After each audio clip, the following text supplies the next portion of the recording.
Clean Out Your Homeschooling Junk Drawer by Susie Lloyd.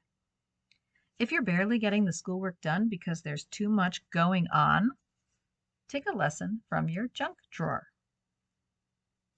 Do you have a junk drawer? I do. It has dry pens, broken pencils, grubby crayon stubs, rogue staples, crumbs, and erasers that some long-grown baby tried to eat for breakfast. But that isn't the real problem. The real problem is that the junk is all mixed up with the good stuff. Working pens, sharp enough pencils, bright new erasers, paper clips, Post-it notes, and spare change.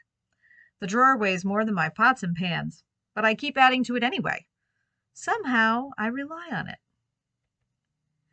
But anybody who has ever had a pet junk drawer knows that eventually it turns on you. You reach in to get a paperclip and a staple bites you. You go for a pencil and they're all pointless. You grab pen after pen, tearing up Post-it notes, trying to start one. It's time to bring in the garbage can. But you just can't throw it all out. You need to sort it. Do this and the drawer is light again. Paper clips come out of hiding, pens roll around freely, eager for service.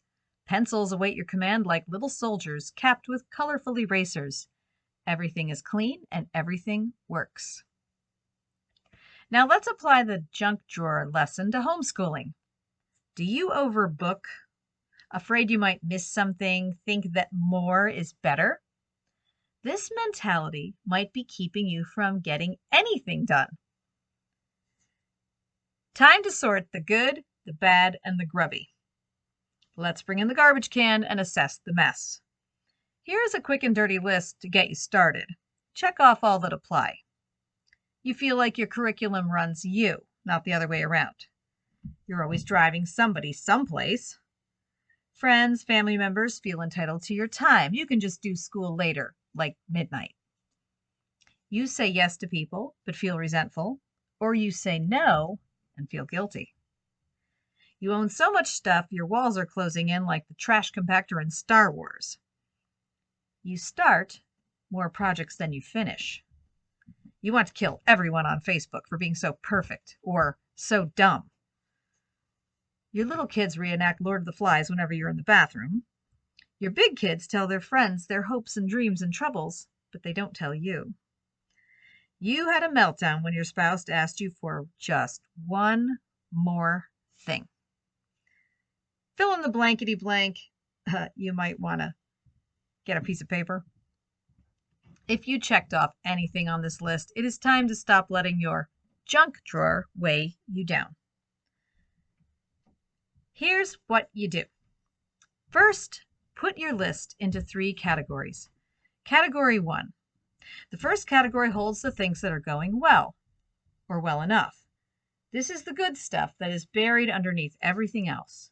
If not perfect, maybe it just needs a little cleaning up. This is the stuff you keep. Category 2. The next category is the stuff you can fix yourself. Is social media making you hate everybody? Do you need to draw a boundary with the friend who drops in on Monday mornings? Do you drive the kids everywhere, but they won't walk across the room to get you a glass of water? Those little things, like rogue staples, can bite you if you don't purge them from your life. Making these small changes empowers you to face big changes. Category 3. The last category holds your worst problems. What is the worst of the worst? What is the unfixable, impossible, you're stuck with it thing? Chances are it is the root cause of the others. You have to face it. Will it be hard for you to face? Probably. It could take hard work and time and resources. But ask yourself this, are you okay with still having the problem in a year? How about in 5 years? How about in 20 years?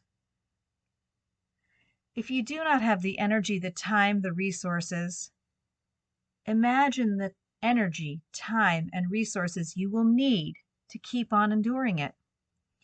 For example, people who don't get marriage counseling because it's expensive or embarrassing often end up getting expensive, embarrassing divorces. Whatever your issue is, the support is out there. And with God, the victory is possible. Remember that nothing is hard for God. Did I mention prayer? Forget that. Prayer needs more than mere mention. It needs an increase, a commitment, and a higher degree of intensity. God is listening. I have seen so many drastic situations turn around because people dialed their prayer up to 11. Even a little prayer, as long as it is of God and not "give me a beach body," often receives an immediate answer. God is just waiting to be asked.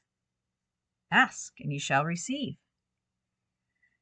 Reach out to me, and I will join my prayer to yours. Talk to me if you need support, and if I can't help you, I will try to find someone who can. When life feels overwhelming, clean out your junk drawer. Don't wait until it gets so heavy it collapses. It's always harder to pick up the pieces.